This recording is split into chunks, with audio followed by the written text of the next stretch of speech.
A Hot Tin Roof is a three-act play written by Tennessee Williams. The play, an adaptation of his 1952 short story, Three Players of a Summer Game, was written between 1953 and 1955. One of Williams's more famous works and his personal favorite, the play won the Pulitzer Prize for Drama in 1955.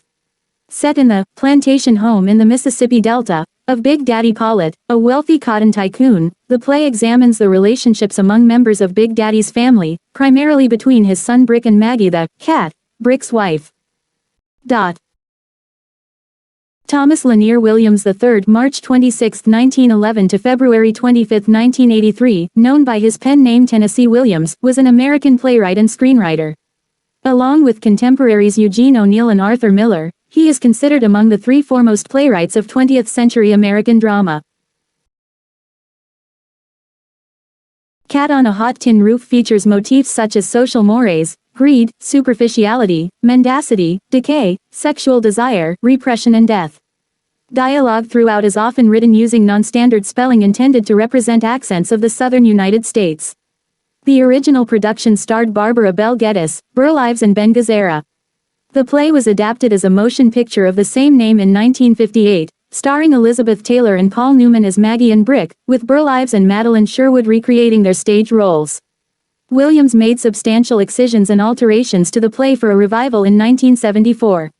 This has been the version used for most subsequent revivals, which have been numerous. Summary. A family in the American South is in crisis, especially the husband Brick and wife Margaret, usually called Maggie or Maggie the cat, and their interaction with Brick's family over the course of one evening's gathering at the family estate in Mississippi. The party celebrates the birthday of patriarch Big Daddy Pollitt, the Delta's biggest cotton planter, and his return from the Oxnard Clinic with what he has been told is a clean bill of health. All family members except Big Daddy and his wife Big Mama are aware of Big Daddy's true diagnosis: he is dying of cancer.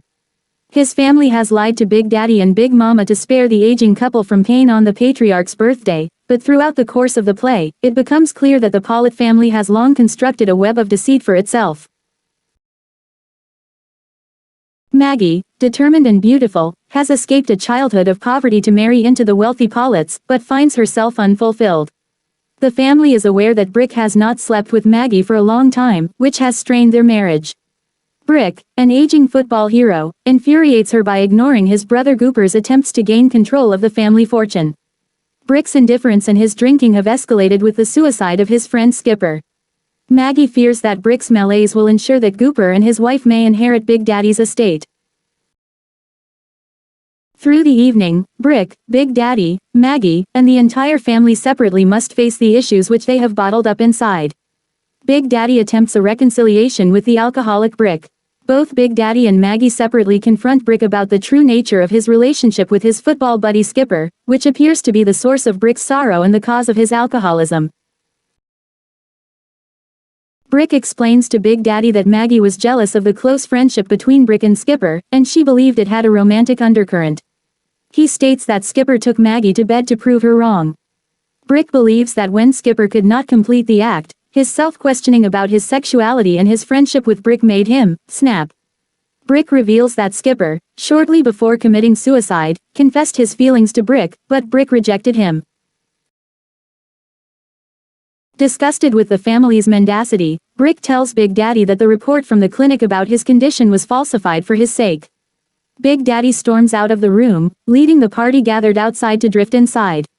Maggie, Brick, May, Gooper, and Doc Baugh, the family's physician, decide to tell Big Mama the truth about her husband's illness, and she is devastated by the news. Gooper and May start to discuss the division of the Pollitt estate. Big Mama defends her husband from Gooper and May's proposals. Big Daddy reappears and makes known his plans to die peacefully. Attempting to secure Brick's inheritance, Maggie tells him she is pregnant. Gooper and May know this is a lie, but Big Mama and Big Daddy believe that Maggie has life. When they are alone again, Maggie locks away the liquor and promises Brick that she will make the lie true. Falsehoods and untruths. Mendacity is a recurring theme throughout the play. Brick uses the word to express his disgust with the lies and liars he sees around him, and with complicated rules of social conduct in Southern society and culture. Big Daddy states that Brick's disgust with mendacity is really disgust with himself for rejecting Skipper before his suicide.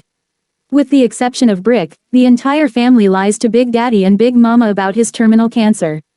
Furthermore, Big Daddy lies to his wife, and Gooper and May exhibit avaricious motives in their attempt to secure Big Daddy's estate. In some cases, characters refuse to believe certain statements, leading them to believe they are lies. A recurring phrase is the line, "Wouldn't it be funny if that was true?" said by both Big Daddy and Brick after Big Mama and Maggie respectively exclaim their love. The characters' statements of feeling are no longer clear-cut truths or lies, instead they become subject more to certainty or uncertainty. This phrase is the last line of the play as originally written by Williams and again in the 1974 version. Facing death. The ways in which humans deal with death are also at the focus of this play, as are the futility and nihilism some encounter when confronted with imminent mortality. Similar ideas are found in Dylan Thomas's "Do Not Go Gentle Into That Good Night," which Williams excerpted and added as an epigraph to his 1974 version. These lines are appropriate, as Thomas wrote the poem to his own dying father. Additionally, in one of his many drafts, in a footnote on Big Daddy's action in the third act, Williams deems Cat on a Hot Tin Roof a play which says only one affirmative thing about man's fate, that he has it still in his power not to squeal like a pig but to keep a tight mouth about it.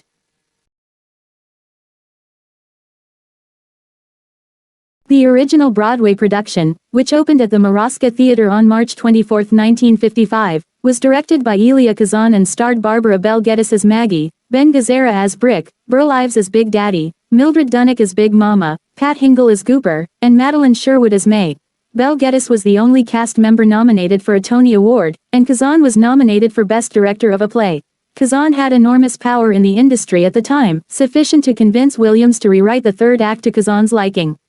Kazan requested that Maggie be shown as more sympathetic, the dying Big Daddy to make a reappearance, and Brick to undergo some sort of moral awakening. Williams capitulated, but when the play was published later that year by New Directions Publishing, it included two versions of Act 3, Williams's original and the Broadway revision, with his accompanying note of explanation. For its 1974 revival, Williams made further revisions to all three acts, and New Directions published that version of the play in 1975. Both Ives and Sherwood would reprise their roles in the 1958 film version. The cast also featured the Southern blues duo Brownie McGhee and Sonny Terry and had as Gazzara's understudy the young Cliff Robertson. When Gazzara left the play, Jack Lord replaced him. 12 others from the original Broadway production included R.G. Armstrong as Dr. Baugh, Fred Stewart as Reverend Tooker, Janice Dunn as Trixie, Seth Edwards as Sonny, Maxwell Glanville as Lacey, Pauline Hahn as Dixie, Daryl Richard as Buster, Eva Vaughn Smith as Daisy, and Musa Williams as Sookie. In London, the play was directed by Peter Hall and opened at the Comedy Theatre on January 30, 1958.